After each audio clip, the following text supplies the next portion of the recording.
hapon sa ating lahat. Kamusta po mga taga-Jenis? Buhay po ba tayo? Maraming salamat sa inyong napakainit na pagtanggap sa buong biting ng Pasig.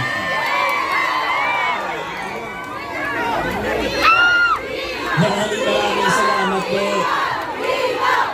Maraming salamat. Yung mga nandun sa bandang likod, okay po kayo dyan.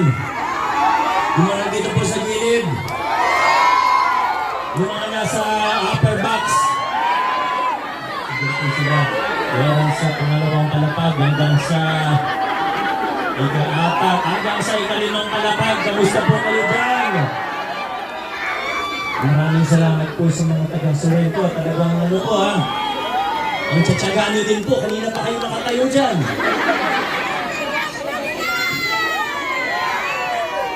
Maraming salamat po. Nakakatawa po talaga ng puso. Nasaan yung mga pinakamalakas sumigaw? Parang banda dito yung pinakamalakas sumigaw. Ano po yung nandito po kami sa Rocha, sa Jenis. Talagang napakasaya po parati ano. Pero ang totoo po, alam mo, 2019, bumisita rin po kami dito. Kung maalala niyo po noong 2019, mainit na rin yung pagtanggap niyo sa amin ni Congressman Roman. Pero aminin natin, yung iba sa inyo medyo kinakabahan pa ng mga panahon na yun. Hindi ko alam kung bakit. Pero totoo alam naman po natin kung bakit. At yan nga po yung isa sa dahilan kung bakit tayo sumigaw para sa pagbabago, kung bakit tayo nakipaglaban para baguhin ang kultura at sistema ng paggugobyerno at politika sa lungsod ng Pasig. Kasi tapos na tayo dun sa sistema ng palakasan, ayaw na natin ng kultura ng takutan. Naus na yung style ng politika na tinatakot yung mga tao. Yung paboritong samahan, paboritong HOA o lahat organization, yung lahat ng benepisyo doon, bibigay lahat. Pero pagka hindi masyadong type, alam niyo po yan, kayo po yung nagkwento sa akin yan. Pero malagpasan na natin yung ganong klaseng estilo sa lungsod ng Pasig. Nandito na po tayo ngayon. Fast forward po tayo, 2022, marami nang napagtagumpayan na pagbabago ng mga panahon na yun. At noong 2019, mainit-init na ang pagtanggap ninyo sa amin ni Roman. Noong 2022, parang lalong mas uminit pa ang inyong pagtanggap sa biting ng Pasig. Kasama na nun si Vice Mayor Dogot at ang ating mga konsehal. Pero alam nyo, nagugulat pa rin po ako. Aminin ko po sa inyo, nagugulat pa rin po ako. Kasi kung noong 2019, mainit na, 2022, mas lalong uminit pa. Ngayon 2025, sobra-sobra na. Grabe po talaga.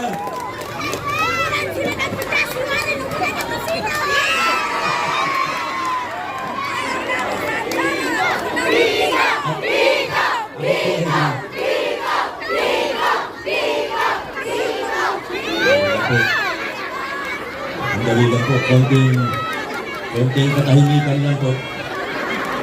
Konting katahimikan lang po. Mga kababayan!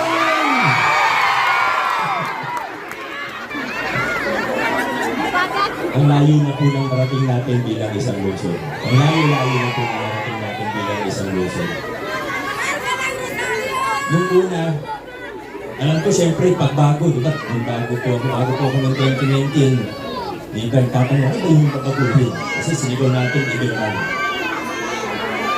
Pero nakita po natin, gamitin natin halimbawa muli yung paborito nating simbolo ng pagbabago, yung pamasuhan doon po natin. Simbolo lang po ito, pero sa totoo yan po yung ginawa natin sa lahat ng serbisyo na nagmumula sa ating lokal na pamahalaan. Inayos po natin ang sistema. Halimbawa po sa ospital natin, pinakamalapit na ospital po dito, CGH. Kanina may mga nakausap po akong naging pasyente ng DCGH. Dati po, may card na uso yung mga card. May yellow card, may blue card. Pag nakakuha ka ng blue card, pwede ka na libre sa ospital.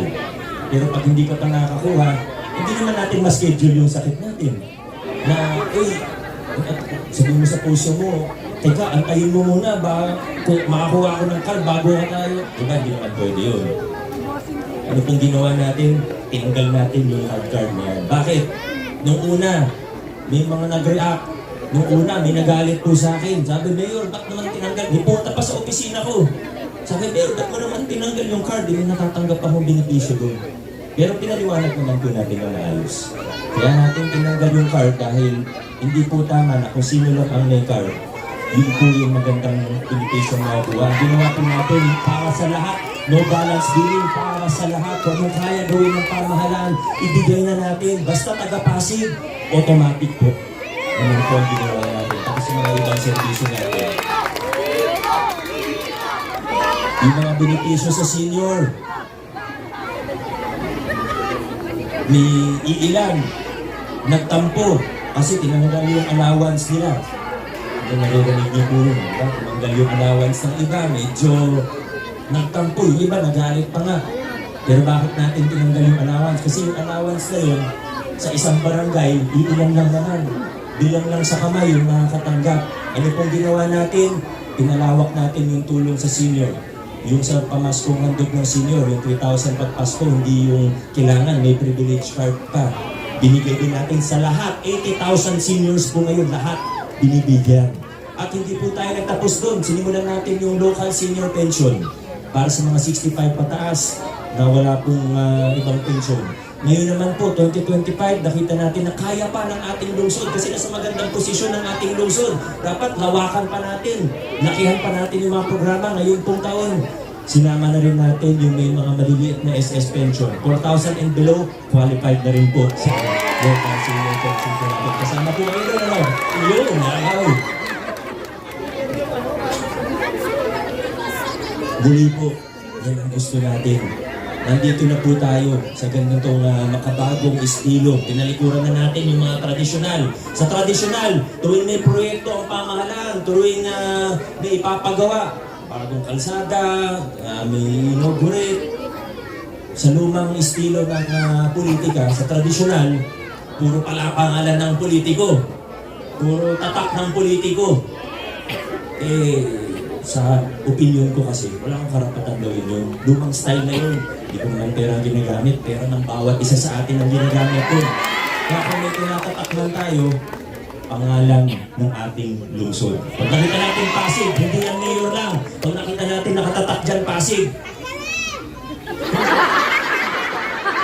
pangalan nga ng Pasig. At pangalan ng politiko, bawal na yun ngayon. Pangalan ng Pasig, yan po, pwede tayo maging proud. Kasi yung mga proyekto na yan, hindi lang po sa mayor, kundi sa bawat isang Pasigeno. Alam nyo, nung nagsimula po tayo sa ganitong klaseng politika, marami pong nagsabi sa akin, maraming nagbigay ng payo sa akin. Sabi sa akin, Mayor, o Biko, na ibang kaibigan ko, sabi sa akin, Biko, pag-isipan mo ng mabuti yung ginagawa mo. Kasi pag hindi ka naglagay ng mga pangalan mo sa project, baka isipin ng mga tao, wala kang ginawa. Pag hindi ka naglagay, pag may pinarenovate na building, hindi ka naglagay ng pangalan mo, di alam ng tao na ikaw nagpagawa nun. Ngayon, ang daming halos sa mula Enero mula last year, halos linggo-linggo may bagong inaugurate na proyekto. Walang pangalan. Sabi ng mga ibang kaibigan ko noon, nako, hindi malalaman ng tao yung mga ginagawa mo. Alam niyo po ang sagot ko sa kanila. Una, okay lang. Ano man ang maging consequence sa politika, tatanggapin natin, gagawin natin kung ano ang tingin natin ng tama. Ano man ang resulta sa politika, okay lang. Itindig tayo dahil tingin natin, ito po yung tamang gawin. Pero pangalawa, at mas mahalaga pa, sabi ko sa kanila, hindi nyo kasi kilala ang mga Pasigenyo. Ina-underestimate nyo ang mga Pasigenyo. Ang mga taga-Pasig, mula Rosario hanggang sa iba pa nating barangay, natatalino, nag-iisip. Mga taga-Pasig, ayaw na ng mga traditional politician. Ayaw na natin ng lumang estilo. Dito na tayo sa makabago. Dire-diretso lang po tayo dito sa lungsod ng Pasig. Yung paglilinis natin ng ating pamahalaan, hindi po naging biro, bilyon-bilyon po ang pinag-uusapan natin. Sa kasamaang palad, naiilan po talaga na, wala naman bago sa totoo lang, pero naiilan po na gustong-gusto nilang ibalik tayo din sa mga lumang kalakaran. Yung kickback na lang po, nung tinanggal natin yan, sabi ng iba sa akin, mga ibang nakaupo, sige, kung ito hindi tatanggap, okay lang, pero paano naman kami? Sabi sa akin na gano'n. Wala nang espasyo ang ating pamahalaan para sa mga ganung klaseng tao. Pinaparte-partehan yung mga kickback, mga pondo ng mga proyekto natin, ayaw na natin ng ganung klaseng style. Gusto nila ibalik tayo sa lumang kalakaran, bakit po kaya? Simple lang naman siguro. Siguro, mas nakikinabang sila dun sa lumang sistema. At siguro, patotoo po yun na tama yung ginagawa natin. Kasi kung yung mga kilalang korap, yung mga kilalang gumagawa ng kalokohan, yung mga yumaman ng husto sa paggawa ng substandard na proyekto sa pamahalaan, yung mga yumaman ng husto dahil sa kickbackan sa pamahalaan, kung kumakampi po sila sa akin, ay magduda po kayo sa akin. Pero kung ayaw nila sa akin, siguro may ginagawa tayong tama. Pero muli po ako magpapasalamat sa inyo. Alam niyo kung bakit? Kasi yung mga pagbabago nga na pinakilala natin, na ngayon nagbubunga na, at kaya lumalaki, lumalawak yung mga serbisyo ng ating pamahalaan mula sa senior, sa scholarship po natin, iba't ibang social services, pati medical assistance, dumadami, lumalaki po lahat. Pero nangyari po yan, nagbubunga na po ngayon, nagtagumpay tayo dun sa mga reforma, pagbabago na pinagkaban po natin. Alam mo po kung bakit? Dahil po sa inyo. Kasi ako, tao lang po ako. Ang isang mayor, ako, kung ako lang mag-isa dyan, wala, kakainin din ako ng sistema. Kung ako lang mag-isa, mapapagod din ako. Kung ako lang mag-isa, panghihinaan din ako ng loob. Pero alam niyo, tuwing malapit na ako mapagod, tuwing parang panghihinaan na ako ng loob, makita ko lang po kayo at kung paano niyo ako sinusuportahan, buhay po ulit ang aking loob. Ganahan po ako ulit. Sumusimula ako, tumatapak ulit ako dahil sa inyo.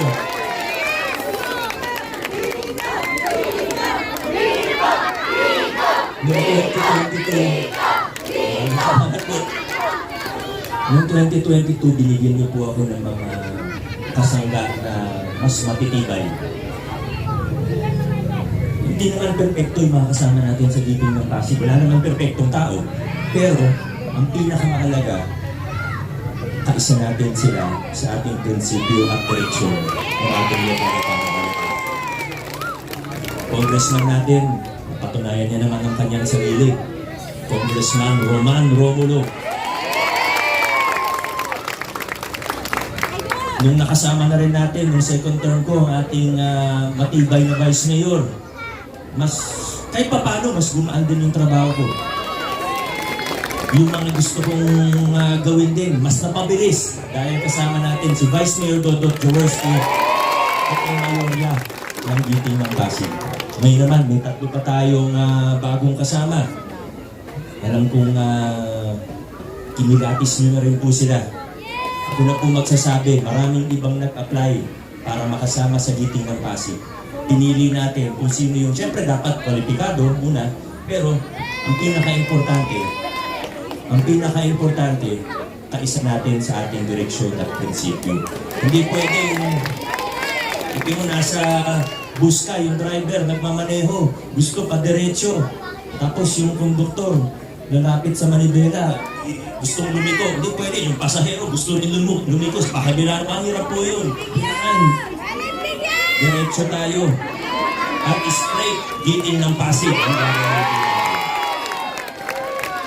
Muli po, maraming salamat sa inyo. Nakasahan po namin ay mga sigaw ninyo. Ngayon na po talaga yun. salamat sa lahat ng kabigyan, sa lahat ng nakasalubong ko sa labas habang pumasok po ako rito. Talagang, ano nangyayari? Bilang panghuli, last na to. Bilang panghuli, hinahanap ko lang po yung nagbigay sa akin ng panyo. Kasi, asan po? Kasi baka hindi ko, isusuli ko po ba ito sa inyo? Baka may pawis na po ito. Maraming salamat po ha. Maraming salamat. At nakita naman po na, nalabhan ko po muna. Nakakahiya naman sa inyo. Maraming salamat po. Pero biro, sana tuloy-tuloy lang po tayo sa ating direction. God bless Jenis, God bless Barangay Rosario, God bless Pasig City. Mabuhay ang Pasig!